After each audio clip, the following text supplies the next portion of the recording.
여러분, 결론부터 말씀드리겠습니다. 오늘은 롱을 잡을 수 없는 날입니다. 특히나 오늘 9시 반 미국의 소비자 물가지수 발표가 있음에 따라서 우리는 반드시 대비를 해둬야 되는데, 우리는 이런 위기 속에서 기회를 발라먹을 수 있어야 한다, 이 말씀 드리면서 지금 우리가 잡을 수 있는 기회는 뭐가 있는지 제가 깔끔하게 정리해 왔으니까요. 좋아요 한 번씩만 부탁드리면서 이 내용까지 자세히 한번 들어보시죠.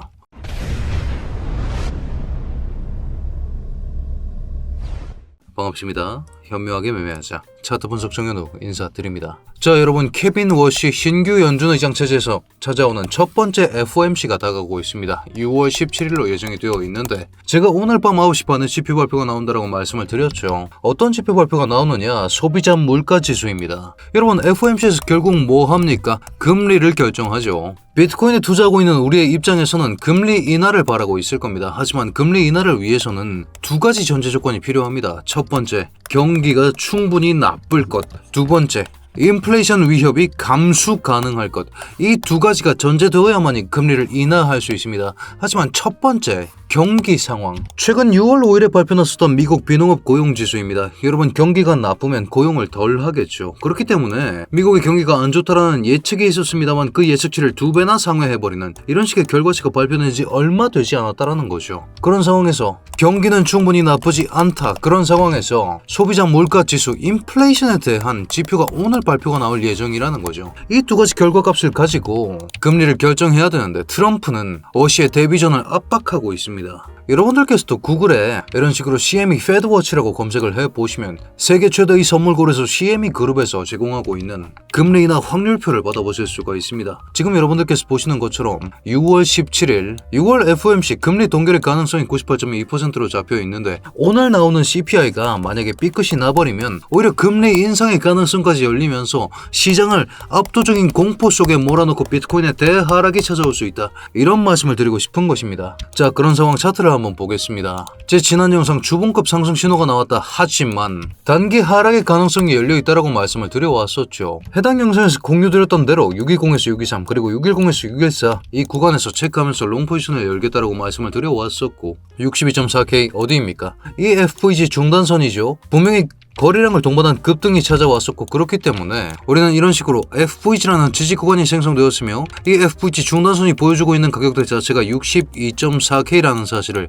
여러분들께서 파악하실 수가 있을 겁니다. 이 포지션을 기반으로 전고 수준까지 치고 올라가면서 롱 포지션을 한 자리 잘 발라먹었고, 그 이후에 지금 시점에 숏 포지션으로 전환해서 거래량이 시원스레 붙지 않는다, 저항 돌파하지 못하고 4파 진행 혹은 5파 하락으로 귀결될 가능성이 정말 높다라고 말씀드리면서 지금 시점에 숏 포지션을 오픈해둔 상황입니다. 자, 왜 하락을 말씀을 드리느냐? 차트상의 근거도 분명히 존재를 한다라는 거죠. 여러분, 날봉상에서 지금 파동이 깔끔하게 떨어지는 경우가 나옵니다. 무슨 얘기냐? 우리는 828 고점까지 ABC 상승이 명확하게 나와줬고, 여기서부터 추진 5파, 하락 추진 5파가 진행 중이라는 카운팅이 가능하다라는 거죠. 1파 하락이 이런 식으로 쏟아졌다라고 간주를 했을 때, 이 1파 하락에 대해서 그 다음 2파 조정분이 명확하게 382 라인까지 이런 식으로 반등을 주는 것이 관측되었습니다. 그 다음 이 1파에 대해서 보통은 3파를 1파 되돌림 수준의 1.618, 더 깊게 추세가 가속화되는 경우에 2.618까지 바라볼 수 있다고 말씀을 드려왔었죠. 2.618까지 하락이 주어졌고, 그렇다면 지금부터는 4파와 5파가 남아있는데 5파로 한 번 더 쏟아지는 그 가능성을 열어놔야 한다, 이렇게 말씀을 드리고 있는 것입니다. 그런 상황에서 우리가 봐야 하는 알터네이션, 엘리어트 웨이브 인터내셔널입니다. 파동 진행 상황을 봤을 때 지금 2파가 이렇게 샤프하게 나와줬기 때문에 4파가 지저분한 사이드웨이를 보여줄 수 있지만, 그 다음 결국 하락이 한 번 더 남았고, 이 사이드웨이가 지금 우리가 낮은 시간봉에서 확인해 보았을 때 두 번의 고점을 찍으면서 이런 식으로 나와줬다는 가정하에 지금은 5파 하락이 남아있다는 생각을 반드시 하셔야 된다는 거죠. 이런 식으로 여러분, 우리는 기준대로 매매를 하면서 이런 하락에 대해서도 수익으로 전환할 수 있어야 합니다. 오늘 오전 중에도 CPI 예정, 여기에 따라서 금리 인상 가능성까지 나올 수 있기 때문에 야간부터 개인 매매 금지하셔야 된다, 롱 포지션 위험하다라고 경고를 드린 후에 들어오는 길인데, 여러분들께서도 이런 식의 실시간 브리핑 제 채널 차트 분석 정현우 구독해주시면 영상으로 받아보실 수 있고, 아래 고정 댓글에 남겨둔 텔레그램 링크로도 받아보실 수 있다고 말씀을 드리고 싶습니다. 아니 현우야, 그럼 지금 5파 하락 맞고 비트코인이 이대로 멸망한다라는 거냐? 아닙니다. 저는 이 가능성을 높게 보고 있지 않습니다. 그 이유가 뭐냐?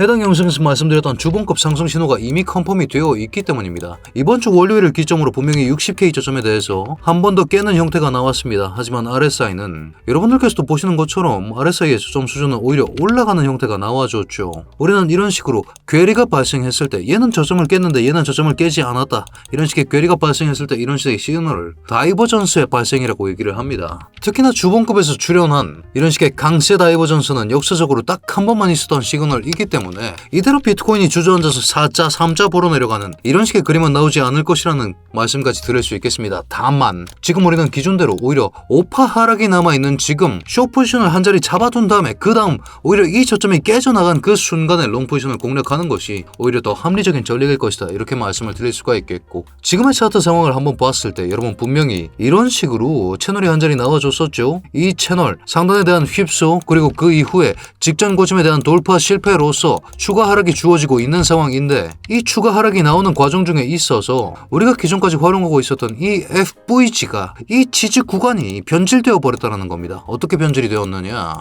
여러분 분명히 이 FVG는 유효한 롱터점까지 제공하면서 지지의 역할을 잘 수행해 왔었습니다. 하지만 무적의 지지 구간은 없듯이 이 지지 구간이 이런 식으로 원웨이 돌파가 나왔고, 원웨이 돌파가 나오면서 이 저점까지 곧바로 따여버리는 형태가 나왔습니다. 우리는 이런 현상을 초크라고 하죠. 체인지 오브 캐릭터라는 겁니다. 시장의 성격이 변했다는 거죠. 하락장으로서. 자, 그렇기 때문에 이 초크를 관측한 순간부터 이 FVG는 저항으로서 그 역할이 변환되고, 그렇기 때문에 지금 시점에도 저항이 이런 식으로 유효하게 작용하는 것까지 여러분들이 파악하실 수가 있다는 거죠. 파동적인 관점에서 생각해 봤을 때 지금이 여전히 4파의 진행 중인가 혹은 5파 하락이 나오고 있는 것인가, 이 여부는 알 수 없습니다. 다만 우리는 결국 한 번에 하락이 나왔다는 사실에 도달할 수 있고, 그렇기 때문에 올라온다고 하더라도 숏 포지션 위주로 공략하면서 지금 이렇게 쌓여있는 전저점 라인에 몰려있는 롱 포지션의 스탑 로스까지는 수고하러 갈, 가격이 여기까지는 하락한다는 생각을 하면서 지금 정을 대처해야 된다. 이렇게 말씀을 드리고 싶은 겁니다. 특히나 여러분들께서도 이런 식의 실시간 정산 맵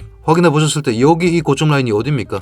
605 라인입니다. 여기 이렇게 몰려있는 클러스터 라인이 605에 이렇게 잡혀있는데, 제가 말씀드렸던 이 전고점 밀집 구간이 604에서 605 라인입니다. 여기까지 내려왔을 때 추가 청산이 나면서 롱 포지션 청산이 나면서 추가 급락이 나올 수 있고, 그게 오파 하락으로 귀결될 수 있다. 이렇게 말씀드리고 싶은 것이고, 그런 생각을 해보았을 때는 여기 이 애매한 자리에서는 무 포지션으로 관망하시다가 올라왔을 때는 숏을 봐야 되고, 오히려 여기까지 따주는 그림이 나왔을 때 그때부터 롱 생각을 해볼 수가 있다. 이렇게 말씀을 드리면서 오늘 브리핑을 요약해 보자면, 당장 오늘은 CPI가 예정되어 있고 11일엔 PPI가 예정되어 있습니다. 6월 17일에 FOMC가 다가오고 있는데, 이 FOMC는 케빈 워시 신규 연준회 의장의 데뷔전입니다. 트럼프가 꽂아줬기 때문에 트럼프의 등에 칼을 꽂는 금리 인상은 그 가능성이 낮습니다. 하지만 오늘 CPI가 너무 안 좋게 나와버리면 금리 인상 가능성까지 생성될 그 여지까지 남겨둬야 한다는 거고, 차트상으로 봤을 때는 1시간 FVG가 돌파되면서 IFVG 저항 구간이 하나 생성되었고, 그렇기 때문에 지금 롱 기대값은 낮다라고 말씀드릴 수 있겠으며, 오파 하락의 가능성까지 남아있는 지금 롱 위주로 매매하기보다는 숏 위주로 매매하면서 한 번의 하락은 우리가 견뎌낸 다음 그 다음 상승을 생각해야 된다.